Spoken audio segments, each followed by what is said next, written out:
Hello student, अगर आप class 10वीं के छात्र हैं और बोर्ड एग्जाम 2025 को देने वाले हैं तो यह वीडियो आपके लिए बहुत ही इंपॉर्टेंट होने वाला है। मैं आप सबको यह वीडियो में मैं एक पेपर को हल कराने वाला हूं और कैसे पेपर को लिखना है, किस तरीके से आपको पेपर को अटेंड करना है मैं बताने वाला हूं। देखिए, सबसे पहले ये आपका हिंदी का पेपर है और ये आपका मॉडल पेपर है। हर साल पेपर ऐसा ही आता है। सबसे पहले देखिए, यहाँ पे आपका पूर्णांक 70 नंबर का होगा, ठीक है, जिसमें देखिए समय आपको 3 घंटा 15 मिनट मिलेगा। 3 घंटा 15 मिनट, ठीक है। देखिए यहाँ पे नोट कुछ दिया गया निर्देश, इसको पढ़ लीजिएगा आराम से। पहला कह रहा है कि प्रारंभ के 15 मिनट परीक्षार्थी को प्रश्न पत्र पढ़ने के लिए निर्धारित है, यानी कि 15 मिनट आप लोग प्रश्न पत्र को पढ़ने के लिए दिया जाता है। उसके बाद से कह रहा है कि प्रश्न पत्र 2 खंडों में विभाजित है, खंड अ और खंड ब, यानी कि खंड अ और खंड ब दो खंडों में आपका पेपर रहेगा, ठीक है।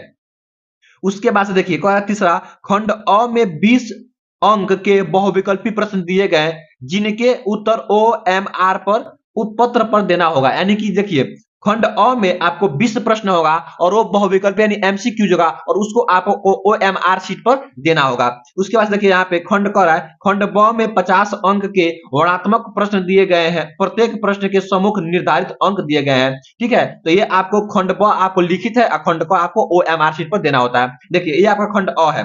खंड अ में मैं आप सबको एकदम इंपॉर्टेंट क्वेश्चन बताने वाला हूँ कि यह क्वेश्चन आप लोग तैयार करके चल जाइएगा। बहुत ही एग्जाम में आता ही आता है, हर साल आता है और इस साल भी आएगा।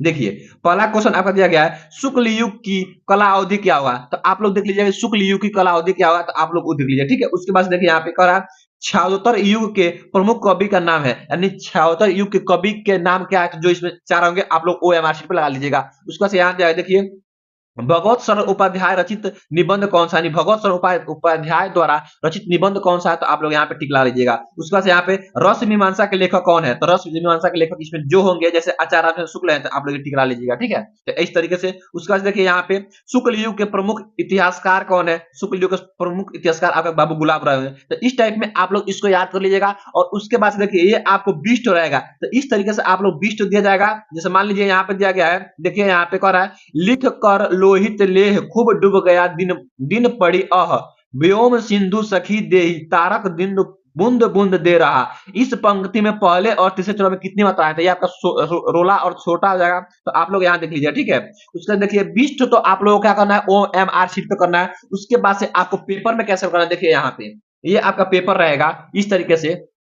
तो यहाँ पे देखिए यहाँ से आपका खंड ब स्टार्ट होगा, तो खंड ब में क्या करना होता है, देखिए खंड ब दिया गया है कि निम्नलिखित गद्यांशों में से किसी एक के नीचे दिए गए प्रश्नों के उत्तर दीजिए। दो ठो आपको देखिए यहाँ पे दो ठो गद्यांश दिया रहेगा, ठीक है। दो ठो गद्यांश में से किसी एक का आपको लिखना होगा क्या प्रश्न, संदर्भ सहित व्याख्या, तो किसी एक को आप कर लीजिएगा। मैं तो आप लोग को ये रिकमेंड करूंगा, तो आप लोग पहले चैप्टर का मित्रता चैप्टर को आप लोग याद करके जाइए, उसमें से 100% लड़ जाएगा, ठीक है। उसका देखिए यहाँ पे आपको दिया जाएगा, यहाँ पे देख लीजिए ये खंड 22 नंबर क्वेश्चन दिया जाएगा। देखिए कह रहा है 22 नंबर की निम्नलिखित पद्यांशों में से किसी एक पद्यांश के उत्तर उसका दीजिए, यानी कि व्याख्या करना है। तो दो ठो आपको पद्यांश देखिए, एक यहाँ पे और एक यहाँ पे पद्यांश दिया रहेगा, इन दोनों को संदर्भ सहित व्याख्या करना होता है। तो आप लोग इसमें से सबसे पहला नंबर सूरदास का पद ही याद कर लीजिएगा, सूरदास का पद उसमें से आ ही जाएगा, ठीक है। तो आप लोग वहां से कर लीजिएगा। उसके बाद देखिए यहाँ पे कह रहा है क्वेश्चन नंबर 23 का आएगा क कि निम्नलिखित लेखकों में से किसी एक लेखक का जीवन परिचय देते हुए उनकी किसी प्रमुख रचना का नाम लिखिए, जैसे रामचंद्र शुक्ल,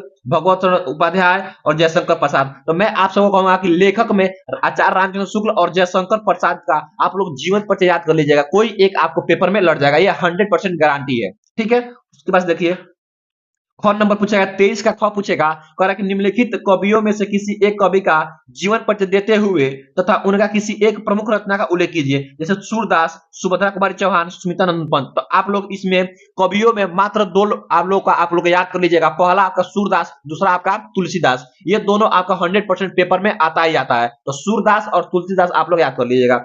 उस पर देखिए यहाँ पे यहाँ कह रहा है कि निम्नलिखित संस्कृत पद्यांशों में से किसी एक का संदर्भ सहित अनुवाद कीजिए हिंदी में। दो ठो आपको दिया रहेगा, ठीक है, दोनों में से किसी एक का करना है, आपको संदर्भ सहित अनुवाद करना है, तो आप लोग यहाँ कर लीजिएगा। उसके बाद देखिए यहाँ पे ये बोलेगा घ नंबर बोलेगा, कहेगा कि अपनी पाठ्य पुस्तक के संस्कृत खंड से कंठस्थ किया हुआ कोई एक श्लोक लिखिए जो इस प्रश्न पत्र में न आया हो, यानी कि इस प्रश्न पत्र में जो न आया हो आपको एक 2 लाइन का श्लोक लिखना है। तो आप लोग 2 लाइन का या 4 लाइन का श्लोक याद कर लीजिएगा, 100% आपको पेपर में मिलता ही मिलता है।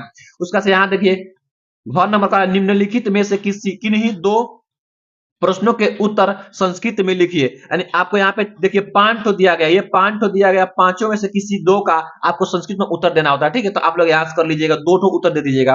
उसके बाद देखिए यहाँ कर रहा है 25 नंबर, अपने क्षेत्र में व्याप्त गंदगी के कारण उत्पन्न डेंगू व मलेरिया जैसी भयंकर बीमारियों की जानकारी किसी दैनिक पत्र के संपादक को देते हुए पत्र लिखिए। आपको 2 ठो दिया है, किसी दोनों में से किसी एक को पत्र लिखना है। देखिए यहाँ पे एक और पत्र दिया गया है, कह रहा है कि आपकी बहन कस्बे से अपनी पढ़ाई पूरी कर आगे शिक्षा के लिए बड़े नगर में गई है। नगर के वातावरण में संभावित परेशानियां की चर्चा करते हुए उनसे बचने की तरीके उसे पत्र द्वारा समझाइए। तो ये दोनों में से किसी एक को आपको देखिए यहाँ पे 4 नंबर मिलेगा, तो आप लोग दोनों में से किसी एक को कर लीजिएगा, ठीक है? उसका से देखिए यहाँ पे कह रहा है 26 नंबर कह रहा है कि निम्नलिखित विषयों में से किसी एक विषय पर निबंध लिखिए। तो इस पांचों में से किसी एक विषय पर आप लोगों को निबंध लिखना है। तो यहाँ देखिए दिया है आजादी का अमृत महोत्सव, विज्ञान का वरदान और अभिशाप, वन महोत्सव, योग शिक्षा आवश्यकता और उपयोगिता, और बेटी बचाओ बेटी पढ़ाओ, ठीक है? तो इस पे आप लोगों को देखिए 7 नंबर मिलेगा। तो इस तरीके से आप लोग यहाँ पे निबंध लिख लीजिएगा, ठीक है? उसके बाद से आपको 26 नंबर क्वेश्चन पूछेगा। 26 नंबर बोलेगा स्व पठित काव्य खंड के आधार पर निम्नलिखित प्रश्नों में से किसी एक खंड के प्रश्नों के उत्तर लिखिए, ठीक है? तो आपको देखिए यहाँ पे अगर आप अपने टीचर से पूछ लिया कि हमारे जिले में कौन सा काव्य खंड पढ़ाया था, तो जैसे आप लोगों के जिले में यहाँ पे देखिए 8 तो क्वेश्चन दिया गया, तो 8 में से किसी एक को, इस सबको नहीं करना है, किसी एक को करना है। तो अपने टीचर से पूछ लिया कि इसमें से हमको किसको करना है। तो हम लोगों को जैसे मान लीजिए मेरा होता है मेवाड़ मुकुट, तो मेवाड़ मुकुट तैयार करेंगे। तो ऐसे आप लोग इसको तैयार कर लीजिएगा। तो आई होप मैं आशा करता हूँ कि आप लोग का एग्जाम बहुत ही शुभ जाएगा, और ऐसे आप लोग तैयार करके आएंगे तो आपका एग्जाम बहुत ही शुभ जाएगा।